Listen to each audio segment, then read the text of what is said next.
An update on the government's plans for the state of emergency, a government contract with a retail payment provider to be reviewed, and police investigate the country's latest homicide. Good evening, everyone. I'm Leah Cooper with your Jcn News for this Tuesday, September 28th. Attorney General Ryan Pinder gave the media an overview of the Davis-led administration's agenda. He also shared the government's plans for the state of emergency, which is ending in November. Here's Laurencia Smith with that story. Attorney General Senator Ryan Pinder says the government is still committed to introducing legislation to rid the country of the current state of emergency, which is set to end on November 13th. The Bahamas has been under a state of emergency since March of last year, when the first case of COVID-19 was reported. Since then, the state of emergency has been extended several times. Now, while in opposition, the Progressive Liberal Party was very critical about the state of emergency and the emergency powers order. The AG asked by reporters just before the weekly cabinet meeting if that legislation will be ready for November. I am the Attorney General. I am a man of action. And if that is my mandate, that will happen. To pass legislation whereby we can manage a pandemic in a transparent and predictable way for the Bahamian people, rather than an ad hoc approach from emergency order to emergency order, that one gives Bahamian businesses no notice on how they're going to operate, and that gives Bahamian citizens no notice on how they're going to conduct their daily lives. Parliament is set to open next Wednesday, October 6th, at which time the Governor General will read the speech from the throne outlining the government's mandate. AG Pinder notes that he has already sent the proposed legislation, which falls under his portfolio, to the Cabinet Office. He says in time the country will know more about it. However, he did share this.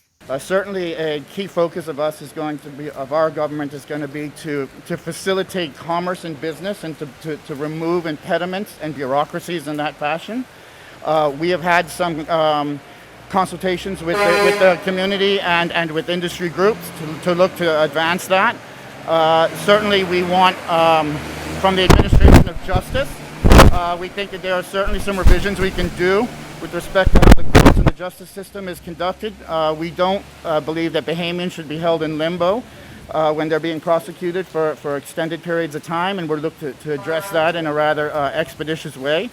And I know some of the other ministries within the context of advancing the country from a commercial point of view have some suggestions on legislative amendments. Now, the AG also spoke on other matters. Back in June of this year, the Court of Appeal upheld a historical Supreme Court ruling that children born out of wedlock to foreign women and Bahamian men are entitled to citizenship at birth.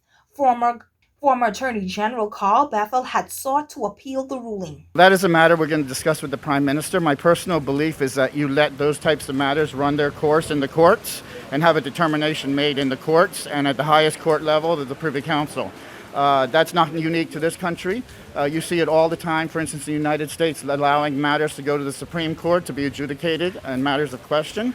So my personal belief is this is a matter that should go to the Privy Council and get a determination from the highest court in the land. Also in June of this year, the Supreme Court extended its shantytown injunction to the entirety of Abaco, preventing the government from demolishing shanty towns. The former AG also sought to appeal that ruling.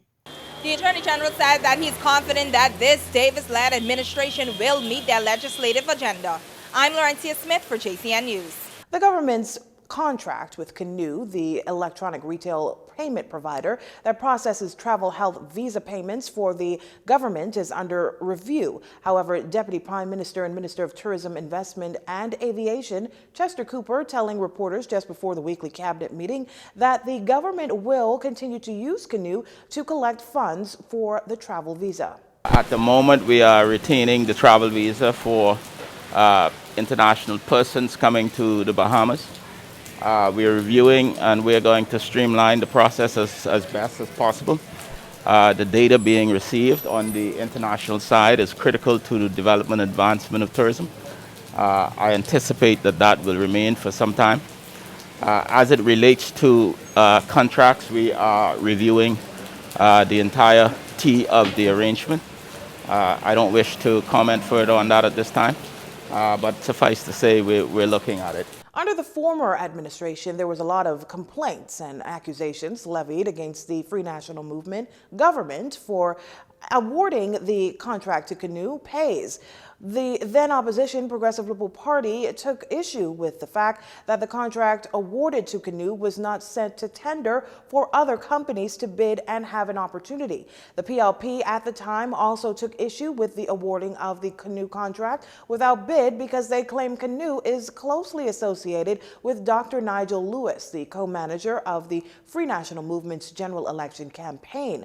Former Tourism Minister Dionisio de Aguilar, during his time as minister, consistently defended the government's decision to award Canoe with the contract, explaining that Canoe was the only provider in the country that could build the digital pay platform in the short space of time that it was needed to facilitate payments to Bahamians during the height of the COVID-19 pandemic.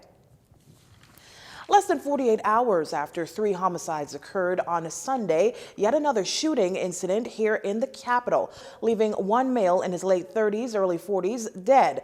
Police received a call shortly after 12 p.m. of a shooting incident that occurred on Windsor Lane in a community locally known as the Big Yard. Assistant Superintendent of Police Audley Peters was on the scene to give more details.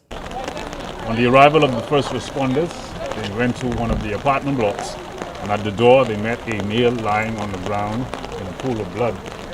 When they examined the body, it appeared to have been wounds consistent with gunshot.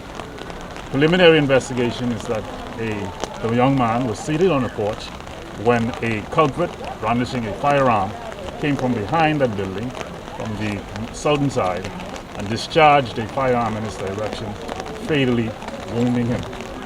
The officers would have canvassed the area, and we're appealing to members of this community who saw and know of anything that would have happened to call the police department at 502-9991. ASP Peters noted that while the police are still in the early investigation stages, the victim appears to be a resident of the area. Now, when asked about his response to the recent slew of homicides in the capital and what could be the cause, ASP Peters says the police cannot say if this incident is related to anything that happened on the weekend. Investigations into this matter continues. The issue today, and we will continue to say it, is the proliferation of firearms on the streets. Each citizen who's aware of persons in possession of these firearms are responsible for the events that happen. If you know something and you did not do something about it or say something about it, you are equally as responsible for what occurred today. Because you, as a police citizen, should have said something so that something could have been done on your behalf, and this perhaps might have been avoided. And so we encourage you again to call the police where you know individuals are brandishing firearms, conducting illicit activities in communities where your lives are going to be placed in danger, or the lives of your family are going to be placed in danger. The responsibility for crime is squarely upon each individual. Meantime, National Security Minister Wayne Munroe commenting on the recent spike in crime over the weekend. Authorities reported a number of murders here in the capital. The minister told reporters this morning that apart from the curfew being pushed back, crime in the Bahamas generally takes place in the daytime. The fact of the matter is that crime is a function of co-association. And so you will see that government efforts to tackle crime has to do with how you raise your children. Because when you raise your children, that they have no compunction in killing somebody, in robbing somebody, the only thing the police can then do is apprehend your child, deliver your child to the justice system for your child to be processed.